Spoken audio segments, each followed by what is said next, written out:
O que se bebe em dia de festa, pode-se beber no dia-a-dia? E que ligações gastronómicas se podem fazer com o que temos no copo? Aprenda e prove com a Escola do Gosto, a Academia de Literacia Alimentar do Público. Aulas únicas com especialistas. Entre como amador e saia um pouco mais conhecedor. Não perca a próxima aula, a 18 de novembro, no Porto.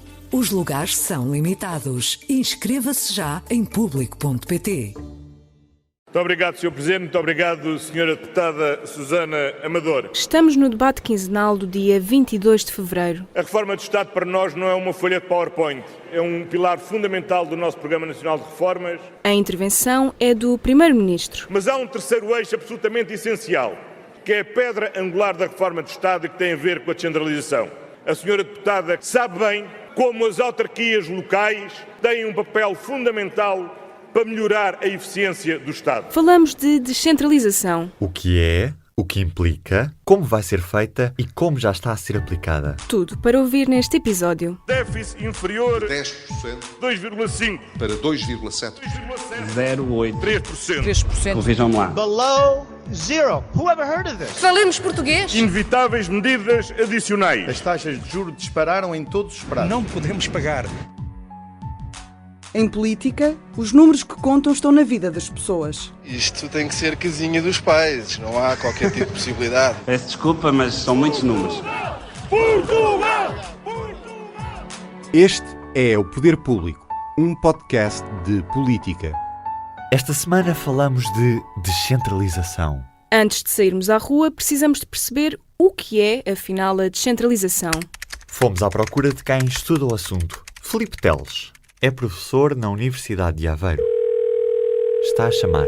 Estou sim. O meu nome é Filipe Teles, sou professor da Universidade de Aveiro, nas áreas de Ciência Política e Governação Local. Não ficámos satisfeitos com a definição do dicionário e por isso começámos por perguntar o que é a descentralização. Podemos entender a descentralização de várias formas, mas a forma mais simples de traduzir o conceito de descentralização é o de aproximação aos cidadãos dos serviços prestados pelo Estado. Voltamos ao Parlamento.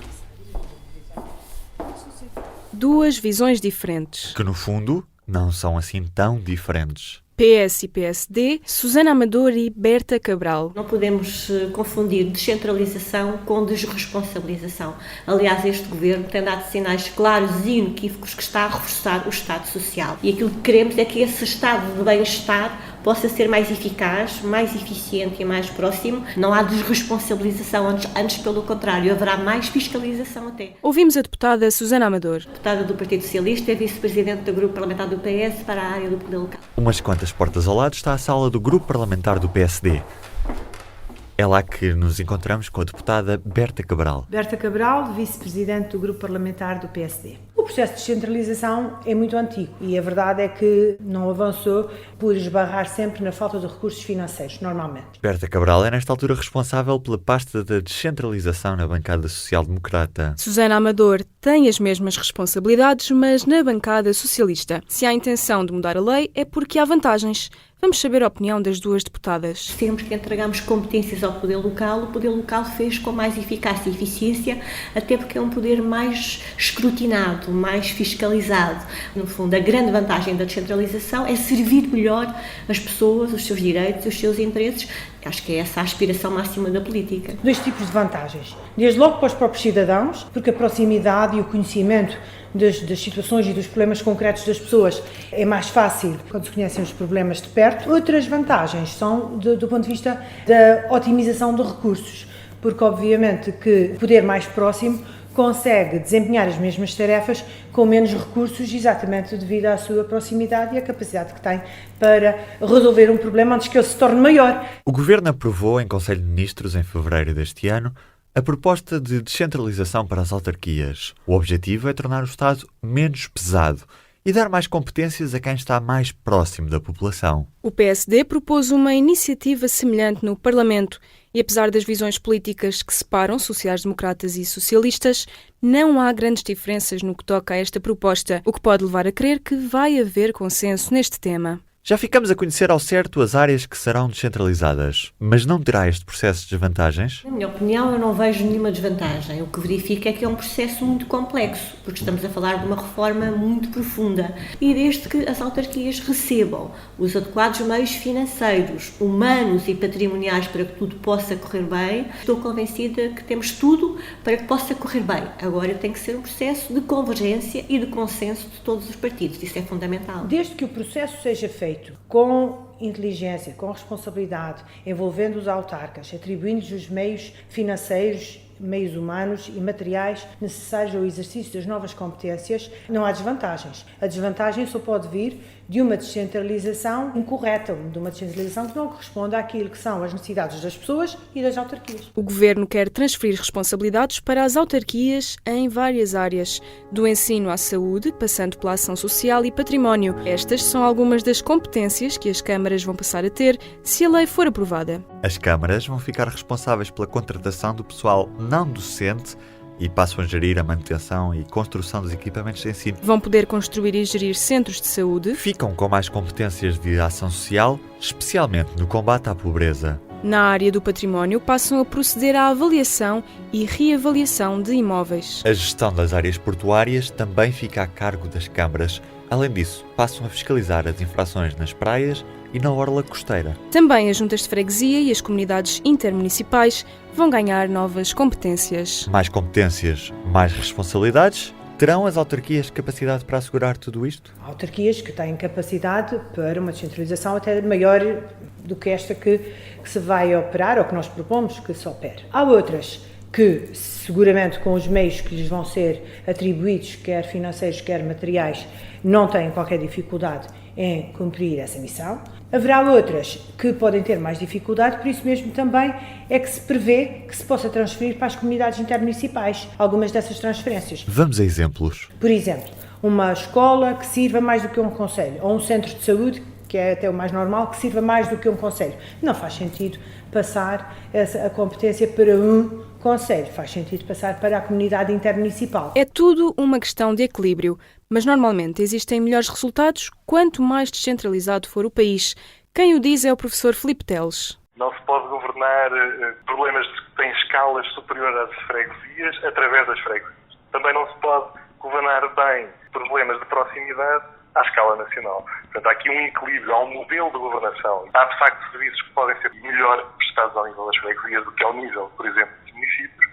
Há outros que, ao nível municipal, fazem todo o sentido e, se a oposição é apenas entre poder central e poder local, eu diria que quanto mais descentralizado, normalmente encontramos resultados mais positivos. Voltamos no tempo.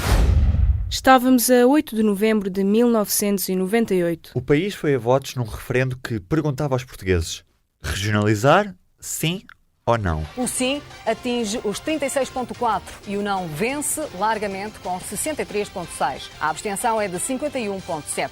Socialistas e comunistas defendiam a regionalização. O primeiro-ministro de então, António Guterres, admitiu a derrota. Já o líder do Partido Social Democrata tinha uma opinião bem diferente. Os votantes do não cumpriram uma missão histórica. Está a falar Marcelo Rebelo de Sousa. Poupando a Portugal um erro inútil, insensato e perigoso. E abrindo a porta a reformas pensadas, estudadas, consensuais, que descentralizem o poder excessivo do Estado. O PCP não desistiu da ideia e agora também apresenta propostas pela regionalização. Os comunistas querem que o processo arranque já em 2019. Mas para já, essa questão não se coloca nem para socialistas, nem para os sociais-democratas. Berta Cabral. Porque nós não consideramos, nem defendemos de forma alguma, que se confunda a municipalização com a regionalização. São coisas completamente diferentes. A nossa Constituição prevê a regionalização, mas para isso prevê referendos, prevê a criação de regiões. Então são situações completamente diferentes. O que nós defendemos é que os municípios têm capacidade para exercer mais e melhor algumas competências que hoje estão no Governo Central e que podem servir melhor os cidadãos se essas competências estiverem na mão das autarquias. Susana Amador também diz que, para já, não se regionaliza o país. Vai depender muito dos portugueses. A verdade é que a nossa Constituição aponta para esse caminho. Fizemos a consulta aos portugueses em devido tempo e, nessa altura, Portugal não estava maduro para esse processo de regionalização. Quero acreditar que, se este processo mais profundo e mais intenso correr bem e for mais um sucesso da democracia, então esse amadurecimento aparecerá e teremos então condições para falar da regionalização, que não está neste momento em cima da mesa. A visão política diz-nos que os conceitos de descentralização e regionalização são realidades diferentes. A regionalização pressupõe a eleição direta dos responsáveis políticos e a criação de novos cargos. A descentralização, não. O professor Filipe Teles considera que estes são conceitos complementares. Descentralização e regionalização não são conceitos opostos. A descentralização, como ela tem sido apresentada, é mais do que isso. Não é apenas o reforço de competências ao nível regional, é também o reforço de competências ao nível local. Ambos os processos são possíveis e complementares. Eu diria, há vantagens associadas a umas e desvantagens também associadas a cada um deles. Mais uma vez, depende da forma como for desenhado o processo de descentralização. Esta quinta-feira, a descentralização vai ser debatida no Parlamento. Mais proximidade, maior eficácia dos serviços públicos e aumento da participação das autarquias locais na receita pública. Esta é a promessa do Governo. Poder público. Protagonistas, histórias e decisões. Inês Ameixa. Ruben Martins. O público fica no ouvido. O que faz um bom azeite? Sabe como escolher? Venha descobrir e explorar este produto tão importante da nossa gastronomia na Escola do Gosto. Dia 25 de novembro no Porto, venha provar e aprender com Ana Carrilho, Edgardo Pacheco e o chefe André Cabrita. Os lugares são limitados. Inscreva-se já em público.pt.